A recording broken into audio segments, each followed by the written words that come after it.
Good morning. As we start our worship today, let us join in prayer. Gracious God, who creates us in God's own image, we are grateful for all that you have done for us, for all that you are doing in us, and for all that you will do through us. Open our eyes to see your presence among us, moving in powerful ways at all times and in all places. Open our ears to hear familiar words in new ways, ways that will change us and challenge us to become the people you created us to be. Grant us the power and the courage to come out of the darkness and into the light of Jesus Christ, that we may serve you by serving others. We love you with all our heart, soul, mind, and strength. Amen. Do you remember the catchy little song by Johnny Nash? I can see clearly now, the rain is gone. I can see all obstacles in my way.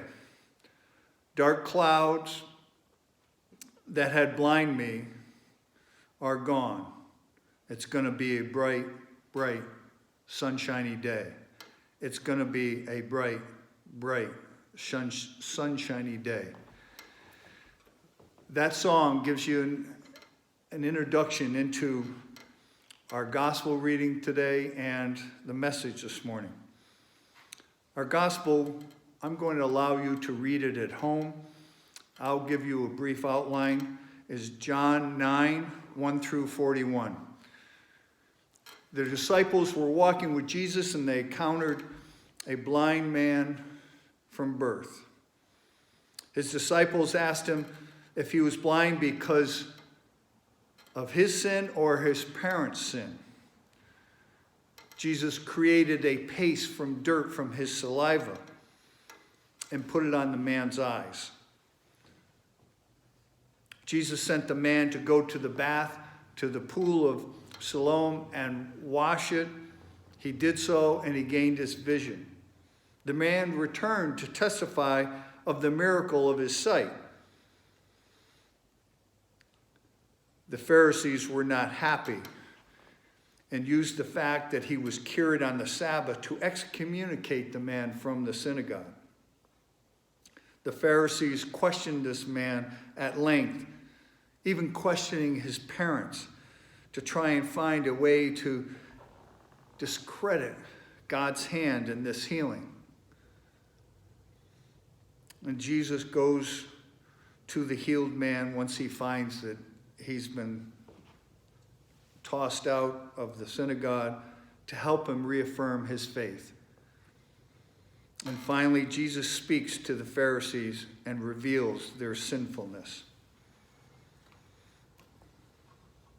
So the disciples asked Jesus, this blind man, is it his sin or is it his parents' sin?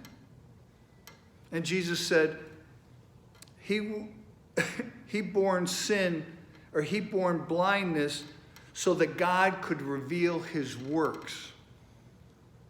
So that's an indication to us that many times the events that happen in our lives are for God to reveal himself and for us to confess our trust and faith in God.